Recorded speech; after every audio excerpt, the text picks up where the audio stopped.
Well, hello everybody. I'm glad you're here.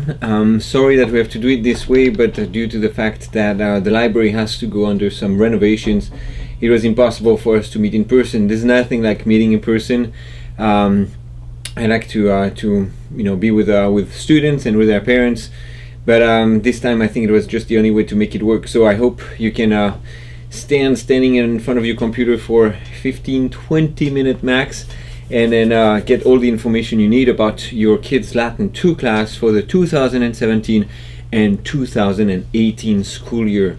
So I don't think I need to introduce myself much more. I'm the same guy who was teaching the class last year, but it seems like we can just mark the fact that next year will be the 13th year I think that I'm going to be teaching Latin to homeschoolers, probably the 10th year that we're at the library in San Dimas, and also in March next year it'll be my 20th year teaching Latin for Loyola High School. So I mean, just a few things to mention like this. The rest you know me, and I think I've said enough about myself last year, so I don't have to repeat myself, and we can move on to different things.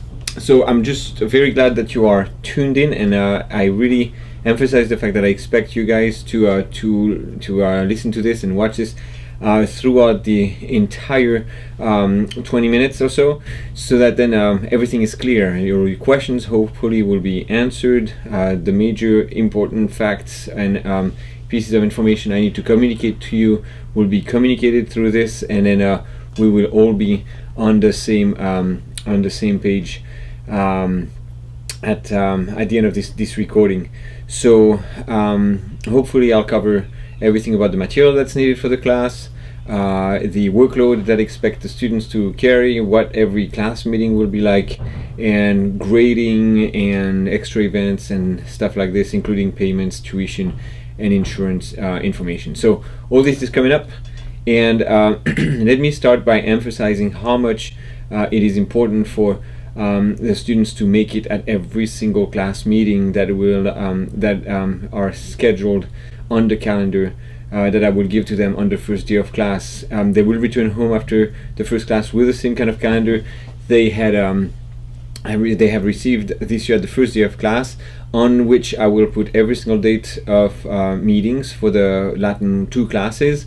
They will also have their assignments, the pages that I expect them to cover, the exercises that need to be done, the vocab that needs to be memorized, and the pages of the grammar book that needs to be mastered. So on this calendar, a lot of information is important, and first thing, the dates of the class meetings. So if you could possibly put the dates of the Latin classes on your family calendar as soon as you receive this calendar after the first day of class, that'd be really, really good. That way there's nothing that will conflict with Latin on Fridays. Latin is a priority, and you will schedule the other events around this on the Fridays that we don't meet, or on other days of the week, so that they can make it to these very few meetings. If you think about it, we'll meet a very limited number of times compared to a regular student who meets with his Latin teacher on a daily basis 4 or 5 times a week. We will meet only 2 times a month, which is very, very minimal. So please do everything you can to bring them on these class meetings, and bring them there on time. Of course, LA traffic is LA traffic. There will be traffic on Fridays always, so count with traffic, and there's nothing wrong with getting to the library with 20 minutes of time to spare. There's plenty of seats in the library to read, relax, or do some last minute study before my class starts. So aim early rather than late for this reason. Since we meet only twice a month, that means that my role as a teacher is limited, and your role as a coach, cheerleader, mentor, whatever you call yourself, is going to be important as well, depending on what kind of student you have. So I will do my best to teach them and overview and correct and answer questions that there is to be answered during my time with them. But on your side, make sure that the work is being done on a regular basis. You know your child the best. You know how much they need encouragement. You know how much they need to be left alone in order to be the most efficient. So please make sure that you do your part so that the work is done on a regular basis. That way they'll have the best experience they can with this class. So our meetings, as I said, will be twice a month on Fridays. I think this past school year we met on the first and third Fridays. That will be the same for this coming school year. We will meet from 3:30 to 4:45, same time as we did last school year. So 75-minute classes for them to sit through on these Friday afternoons. The fifth Friday of the month, whenever that occurs, might be used for this class in order to make up for maybe Good Friday where we don't meet, or Fridays during Christmas vacation where we might have to take it off because it falls too close to New Year's or Christmas itself. So because of this, pay attention to the fifth Fridays, because they might have to meet on these days, and that means that they might have to meet back to back on the fifth Friday and the first Friday. So important to keep in mind and an eye on the details of that calendar when you get it. So the plan for this year, as far as what we want to do, is to finish the book one from Father Robert Henley, S.J. So we stopped at the end of Unit 5 with a review of vocabulary at Lesson 20, and so we will start at Unit 6 at Lesson 21, and we will just walk through the rest of the book in order for us to be done by the end of the school year, at the end of May of 2018. Now, there's no new material to get except for a new notebook or new sheets of paper or new flashcards, but as far as textbooks and workbooks and things like this, no change. We use the same workbook, Henley first year, the purple book that they had if they have the new edition. And doesn't matter the edition they get, this book hasn't changed in about 40 to 50 years, so that's a good thing about it. Nothing to worry about as far as edition.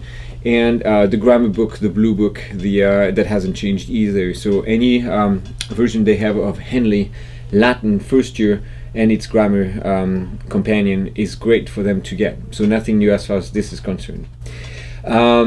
On the first day of class, they will get this syllabus with a class meeting, so make sure that this is handy. You may want to make a copy for yourself to put on your fridge, night table, wherever. You can have that as a reference for you to look at, and that's their ultimate reference on what needs to be studied in the time that they have between two of my classes.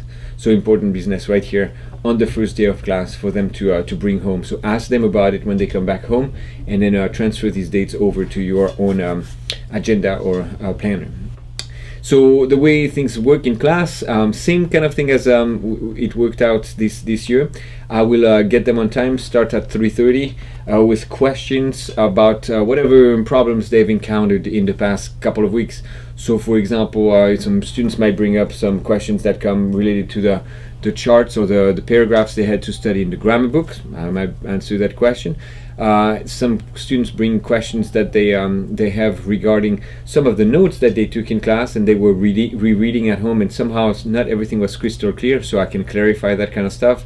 Some students, a lot of them, bring questions that they have on the exercises that I had assigned. So for that, they bring up the questions and we help each other finding out what the answers to their problems were. Regarding the exercises, I just need to say that on the syllabus or on the calendar, I list all the exercises that I want them to do. They must do them all and have them with them when they come to class. They have to be prepared for me to ask them questions about their exercises. These exercises that I list, they are not all of the exercises of the book, but that's the minimum of what they should be ready for class with. If they want to do more, that's a great idea. If you want them to do more, you can put your own expectations on them to do all of the exercises or some exercises extra besides the ones that I don't assign. But the ones that are on the syllabus are the ones that I want all of my students to have done. So that whenever they're done with questions, what I might do, I might ask them to give me the answers to some of the exercises they worked on. And that's my way of checking how well they worked on their exercises at home. I say, just read what you wrote for the answer to exercise 236 on page 137, and read me the answer to number 5. And so they can just read me that, and if I see that they have not done, they can't read anything, they don't have anything ready, then I can see that the work has not been done completely or as thoroughly as it should have been. But if they read me the answer and understand, the structure of the sentences and stuff like this, it gives me a good feel for how much they know, and that's the way I will gauge the grade that I think they deserve at the end of each semester. So That's for that part. We can talk about grading right now since I'm at it. As you remember, I give them quizzes, and the quizzes happen after the questions. So the questions and corrections of exercises will be kind of a warm-up for this quiz that comes at the start. The quiz that I give is usually checking on their memorization of vocabulary or memorization of charts or something like this. Sometimes I might have a short sentence for them to correct. So that gives me a gauge also on how they have done their memorization work. That combined with their involvement in class, the way they ask questions and answer my questions, these different aspects of it give me a good idea on what grade I will give them on their report card. So after the quiz is taken, then we move on to the bulk of the class. That's when I explain the material for the coming 2 weeks. So I will go over the new grammar. I will explain it the best of my ability. I will ask them to take notes on my explanations, and I give them a chance to ask questions on the spot if things don't quite make sense, or if they need something to be clarified. And that should take the bulk of the class. That's the most important part of the class, for them to get the instructors take and kind of unpacking of the grammar at hand that is in the section that we are studying. Then after this, if we have time, depending on how that works out at the end of the period or at the end of the class, with the time we have left, then we'll start doing some sample of the homework. We will start to do a few exercises to practice on the new grammar I just introduced. That way it will be some guided practice where they can try themselves with the new material with my presence here in order to guide them, to give them some feedback on whatever needs to be done in the homework. There's no real section during the class structure where I talk about history or culture. However, if a sentence lends itself to make some comment on a historical figure or on some kind of an event of Roman history, or if there's some aspect of Roman culture that is being mentioned, I will not hold myself back from taking a few minutes to explore this character, this historical event, or this aspect of Roman culture in order to for them to get a better grasp on the Roman culture and history. Okay?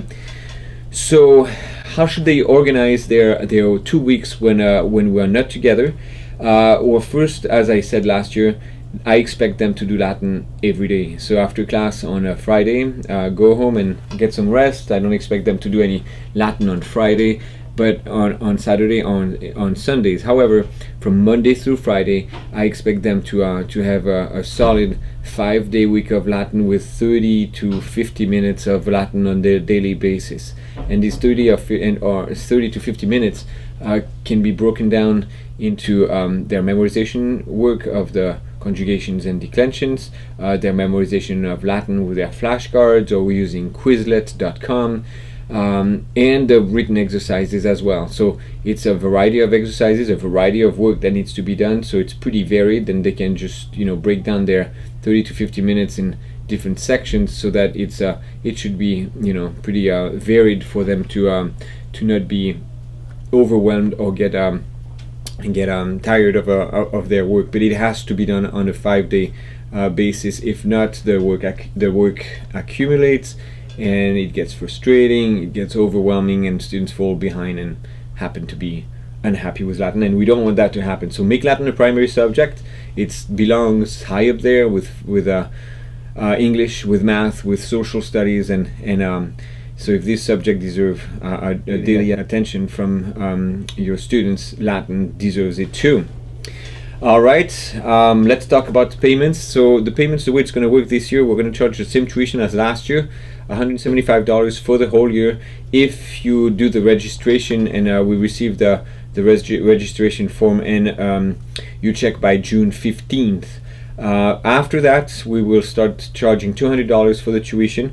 That's for me to get a quick early idea on how my rosters will look for next year. That way I can plan accordingly. So we encourage people to do this as quickly as possible. The payments can be made through PayPal or through sending us a check. You can follow the directions on the email to figure out how to proceed to do that. Make sure that you don't make the checks to me, but to Ski. The instructions are there on the email. Make sure you read that thoroughly to do the right thing. In addition to this, the library has always required us to have insurance purchased in order for us to have classes in their on their premises.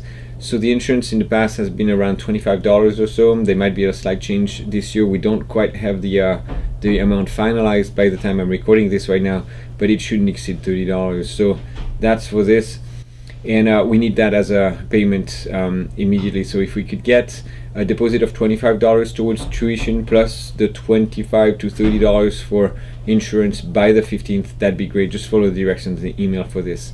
In addition to this, we'll have the National Latin exam that will take place on March 16th, 2018.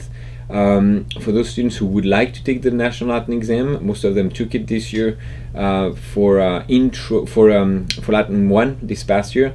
They took the Intro to Latin exam. This year, the Latin 2 students will take the actual Latin 1 exam. The way it works out, the material we know breaks down in this way better than if we were to take the Latin 1 exam last year and Latin 2 exam this coming year. So they will take the Latin 1 exam although they are Latin 2 students. So that would be on March 16th, 2018, and that will be $6 for the National Latin exam. So again, follow the email on how to proceed with the payments. Another thing that needs to be talked about regarding a special date in October, and I'll give you the date on the very first day of class.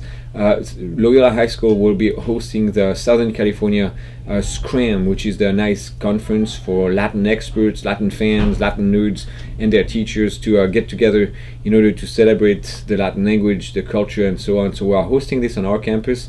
So most likely I'll be there to help the organizers, but also to encourage any of you to be there. So just keep that in mind. That might be also an extra fee to register your student for this. Keep your ask your students when they come back from the first class about this in order to sign them up if you're interested in signing them up. Every student who has ever participated from the homeschool group has always loved it. It's a great fun experience. So just see if you'd like to do this. That'd be a great thing for them to do. All right, well, I think that covers it. If you have any questions, well, I can take them right here, but you can email me or call us, and then from there we will be able to answer anything that needs to be clarified. I hope it was not too long. I hope I didn't speak too fast. I know it was kind of impersonal, but hopefully that gives you an idea of what's coming for next year, and now we are on the same page as far as what to expect. Okay, have a great summer. God bless, and see you soon. Bye bye.